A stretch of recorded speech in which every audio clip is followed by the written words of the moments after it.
wavukanye amahirwe n'uri nkaje ukuze ubona buri kimwe ukeneye mu gihe cye nakuze ni papa nk'imama ukenera isigaranyo kaka yaguha washutswe nanyu kuko ubona higikomera akakoma mu gihe cy'ubutima wuzuye inkovu sura yuzuye ibisebe nawe afite nabituru usibye kuri ndakira taragenda buga cyamora cijwe ibimoge kubera aya maso yanjye duwokuke n'ibihe sinage nijoro nibobo byose nabihakana wabivuze yari yabibonye niyo mpamvu uragakungukira nk'uta kwimenyera izajya naguruka abana batatiba babahagaze ora wibaraguzwa na kintu kizima kikuvamo ora uteta ku babyeyi bawe ayana bwose nakurenganya wavukanye amahirwe n'uri nkaje impamvu uragira inshuti nge mpora nameshi yarubwo nisanga nakubwiye nabi kandi nanjye nabishaka nkafata umwanzuro wo kubaho ndi nyakamwe ndabizi naho nkunda muri mwe n'unkunze abafite icyo nshaka aho abisi narabamenye tuba inshuti ukanyitaho turi mu kavumo twahuriza mu bantu ukanyicaho ibyo bikama impamvu inyibutsa ko ngomba kubaho ndi nyakamwe uri nyakamwe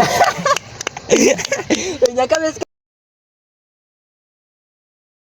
abantu mukomeje gukurikira Isumo TV channel nziza cyane cisha ibiganiro bigiye bitandukanye muri iyi minsi ewa Sando kurakayeri subizi kari bisanzwe vasi ya mbere ko kugira twinjire mu kiganiro vasi ya mbere muri ready ngembe ice noneho mbasanda gusa ase umuntu mwicaranye uramuzi ubundi ngo twicaranye ndamuzi tu uramuzi nese ko wajya ngo nago mwishimiye kumwishimira gusa saho bucyana kugaho ko naguyemo waguyemo aka kanya se na crashinze man nese ka afite sherisi hako ushobora no gukunda umuntu subiza kana amaferi se basi ushobora no gukunda umuntu atari ukubongo nyine muhite mubijyamo gutyo tu aho ukamugira crash biraho ngaho atari ngombwa ngo muhite mubijyamo ntabwo bijya bikubabaza se kenzo na crashingiye umuntu byanyabyo ndakinga none ngo uri kumubeshya subyumvikana se na abari kutubeshya Sando ntabwo uri kutubeshya pimani ndashaka kumwiyereka kugira ngo umukonveke ahita avanga ati ndemenda gukora ngiye kubatamo boro yanjye bahita nuri nkanjye ako uretse nk'ukuntu byumva Kagame ibintu ngo boro ni ibiki mbwira ko nibyo araza kudufasha gusobanura ako kantu ka boro ni ibiki Sando nanjye ngize amatsiko yo kumenya hariya ngo ni boro ni vaze nibyo twabyumvise noneho ngadutemo ako kantu k'imiru wita umukonveka ku buryo kakanya turavanga nyine kari ubwicanyi munyitego ndabandi kubwirira mu yihangane simbizi neza nta kibazo let's go wavukanye amahirwe n'uri nkaje ukuze ubona buri kimwe ukeneye mu gihe cye nakuze ni papa nk'imama ukenera isigaranyo kaka yaguha washutswe nanyu kuko ubona higikomera akakoma mu gihe cy'ubutima wuzuye inkovu sura yuzuye ibisebe nawe afite nabituru usibye kuri ndakira taragenda buga cyamora cijwe ibimoge kubera aya maso yanjye duwokuke n'ibihe sinage nijoro nibobo byose nabihakana wabivuze yari yabibonye niyo mpamvu uragakungukira nk'uta kwimenyera izajya naguruka abana batatiba bahagaze ora wibaraguzwa na kintu kizima kikuvamo ora uteta ku babyeyi bawe ayana bwose nakurenganya wavukanye amahirwe n'uri nkaje impamvu uragira inshuti nge mpora nameshi yarubwo nisanga nakubwiye nabi kandi nanjye nabishaka nkafata umwanzuro wo kubaho ndi nyakamwe ndabizi naho nkunda muri mwe n'unkunze abafite icyo nshaka aho abisi narabamenye tuba inshuti ukanyitaho turi mu kavumo twahuriza mu bantu ukanyicaho ibyo bikama impamvu inyibutsa ko ngomba kubaho ndi nyakamwe uri nyakamwe nyakamwe sikangiye kuguha umugabo akakanya nabivuge ufite impano nziza kabisa ndemeye rwose none se tugaruke inyuma gatonya hari imvugo mwebwe haya ngo nabarasta naba hip hop nabaki imvugo bya fiya bora manyashi ibintu byi murabivuga iki nk'abantu ngaba iyo babonye niyo mvugo wakoresha aha biriya nabyo nibyo hari ukuntu njya numva bishobora kuba byaraturutse hakurya hasi bikazamuka bakajya bikoresha bikaba ikindi kinyarwanda burya umwana avuka buno uyu munsi akaba ari rwo rurimi akoresha. ngo hahiye. Urabona ko byagiye no mu bahanzi bose, ahubwo ngewe nagize amahirwe yo kuba nahuye na Sano. Ngira ngo we ni umuntu ubimenyereye cyane, araza kudufasha. Urihangana udusobanurire rwose, nanjye ngira icyo menya urwo rurimi mukoresha, ngira icyo menyamo. Okay Sando, njye mfite ibibazo 5 nshaka kukubaza. Ndabikubaza ubigira icyo bivuga, unasubiza n'uyu nguyu. Urabyemera? Twatangiye. Uriteguye? Ibyo ndubwumve mfite ibisubizo ndabisubiza nari. Kuki ukunda kurapfa? Kubera ko mbikunda. Kubera ko ubikunda. None se uyu mugabo uyu nguyu kadakunda abantu bo kurapa urabigira ute? Utatabikunda. Ashatse kumbeshyera. Ashaka kuduteranya nabyumva. Nawe nabateranye. Ashaka Eza kuduteranya. kanya murawe muhite mukundana. Kandi twakundanye kare. Twahuye kera. Nawe kera Ntabwo ari ubwa. hari ibindi byinshi inyuma kuri kamera. Murashaka kubishyira kuri kamera? Ntabwo dushaka kubishyira hanze. None se Kagame wenda nk'umuhanzi, umwana mwiza cyane, abenshi na benshi bafite ukuntu babakira muri sosiyete, ureba umuntu ibitabi cy'imvugo n'iki bitewe n'injyana baririmba. Ibibazo mu bibazo 5 bimaje kumubaza, bimaje kumubaza 2. Ubona ibibazo ujye ugira amatsiko nk'umuntu ukoresha imvugo ya nyakubahwa. Nibyo nabyo, reka mvuge kuri ako kantu gato. Hari impano hano nyinshi bisaba ngo wisanishe nayo. Niba uri umusirikari ntabwo uzagenda usa nkaho wasinze. Wisanisha n'igisirikare. Ni nayo mpamvu rero iyo uri umuhanzi, umuraperi, ngira ngo nk'uyu mukobwa muramuzi, n'abandi baraperi benshi muzi hano mu gihugu, mujya mubabona ngo banyweye amatabi, mukareka gutekereza ko iyo uri umunyamwuga ugomba kwisanisha n'impano yawe. Bishyigikiye Sando Kira. Sando ndamuzi, ni inshuti yanjye. Ahantu henshi hagiye hatandukanye tuba turi kumwe, ariko mukazana akantu ko kuvuga ngo itabi, nkibaza aho mwabikuye. Sando no narangica we. Oya nibyo, ntimuzajye mushinja abantu mutabonye. Kandi ngiye mbona asa nk'unywa itabi.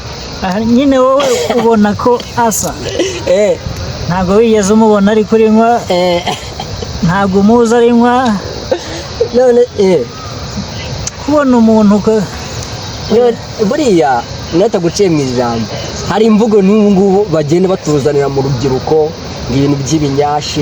Ni ziriya zo zaranyobeye na zanajya zivuga ntazumva, ariko nkumva zaranyobeye nawe. Sano ahubwo yanze kubinsobanurira, nabibwira abakunzi bacu bahise mu mategeko kugira ngo tubyumve twese. Ibintu by'ibinyashi ni ibiki? Okay, nyashi. Nyashi ni gwede ku bantu batazi nyashi. Nyashi ni gwede. Gwede si umwana ufite imyaka 5 arabyumva. Gwede ni ikibuno. Bya biboro bya hano. Ahubwo mu rukunzi miza n'ibyo bya gwede ni ibintu ntazi. Musobanurire gwede. Aha. Gwede navuga ko ari bya biboro byahangaha gutya tu. Ibihe aho bivuze mu izina rya bivuge mu kinyarwanda cyumvikana. Okay, nibyo dushaka. Bere kuri nyashi. Nyashi ni ikibuno. Gwede ubwo se n'ubundi hari aho bitaniye, n'ubundi byose si kimwe. Byose bivuga kimwe. Byose twavuga ko ari kimwe. Nyine ngiye ntabwo mbizi neza fresh, ngiye ndi kuvuga uko ndi kubyuma. Ngiye mba numva wenda gwede ari nk'amatako nyine, kwa kundi nk'umuntu abyibuha ukabona yabyibushye amatako cyane, ni kibuno. Mba numva gwede ari amatako, nyashi ari ikibuno. Nicyo kintu mbizi. Noneho icyo kinyarwanda ndashaka ngo umbwire mwagikuye hehe, mwakigiye he? Nize amashuri ariko ntabwo nigeze numva ahantu bigisha nyashi cyangwa gwede ndashaka ngo mbwire iryo shuri nanjye nzarijyemo nshaka kuzarijyamo shaka kumenya indimi zose. yes ntabwo nzi ahantu byaturumbutse nanjye nabibonye gutya. aha ubivuze neza koko byaraturumbutse biza mu bantu ntabwo ari ikinyarwanda cya hano iwacu. Sando munsi ibintu bya boro numvisha uririmba ufite n'umujinya ariko ngiye murabizi mani umujinya ndawuhorana tu. ibyo nibyo nanjye ako kantu rimwe na rimwe ajya avuga ngo ngiye gutegura boro y'umuriro akanzimiza ngashaka boro icyo ari cyo.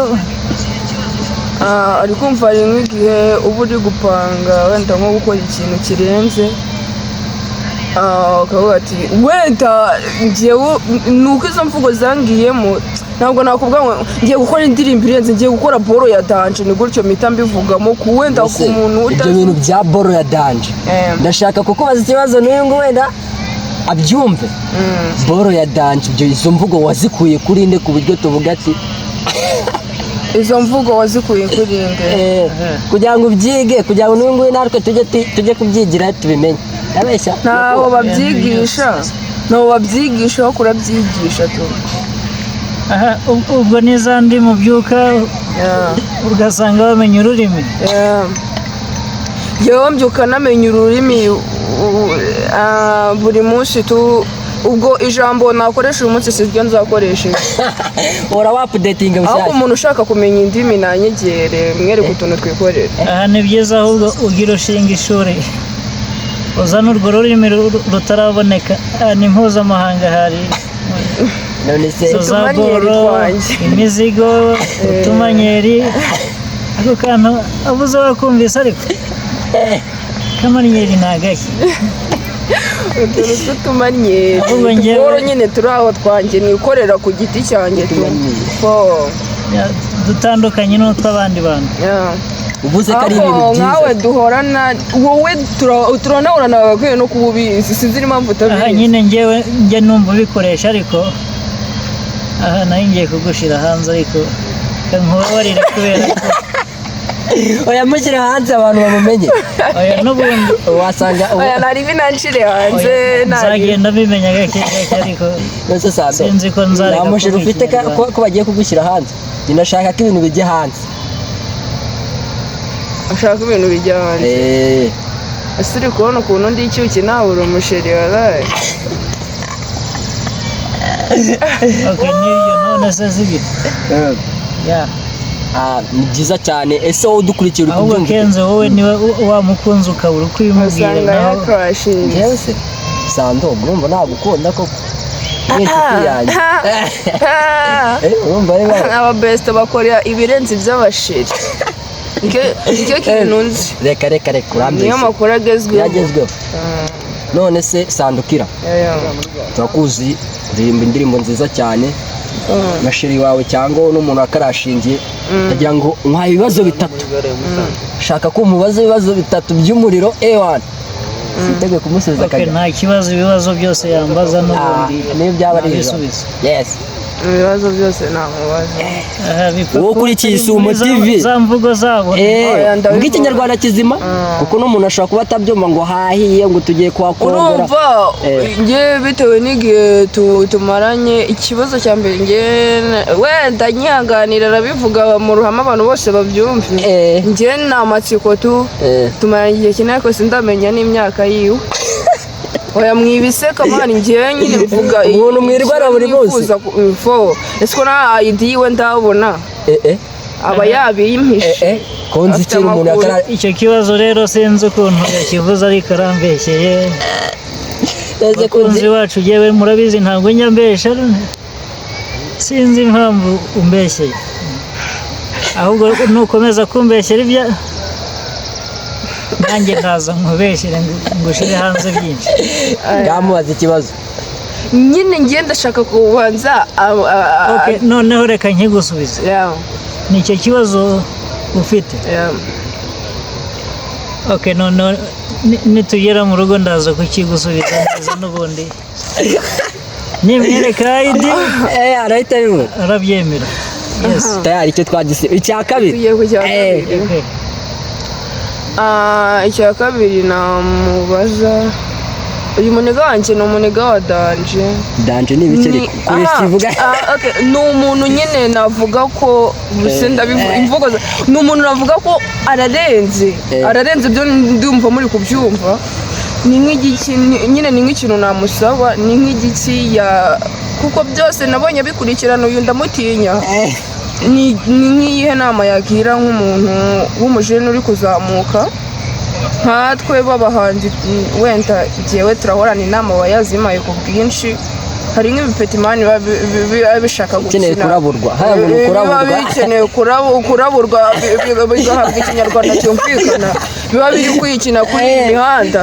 Urumva ngo birarenze ikintu ugasanga nk'umuntu nta bijoba ahagaze, yirirwa agangitse kwa nyina, agangitse kwa nyina, kandi ngakeneye kurya, noneho ngakeneye no kujya muri za studio ari kwiremamo imana atanafite.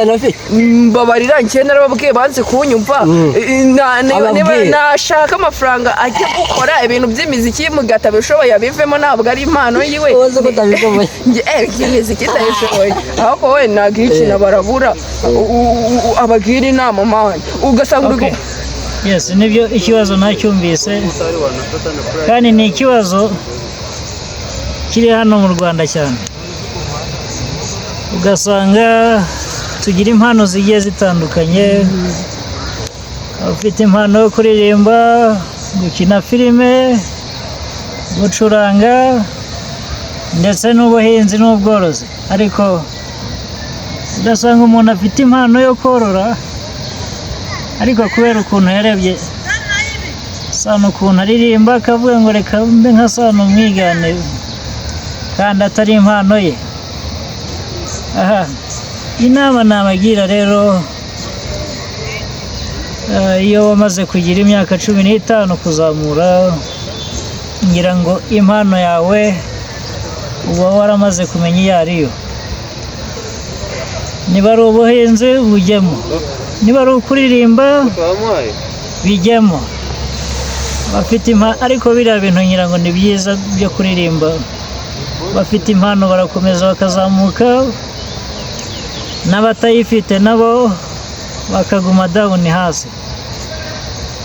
Icyiza ni ukujya mu kuririmba.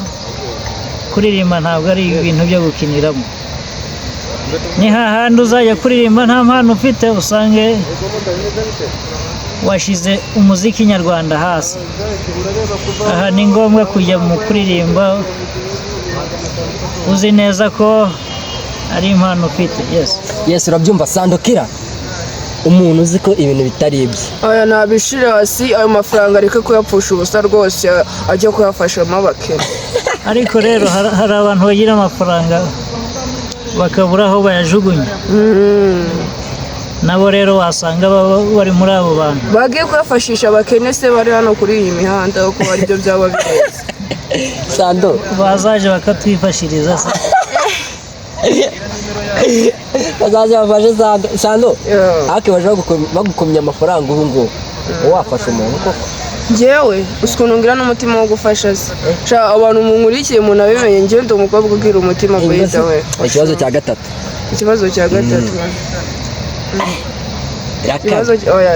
shana n'akabazo koroshye.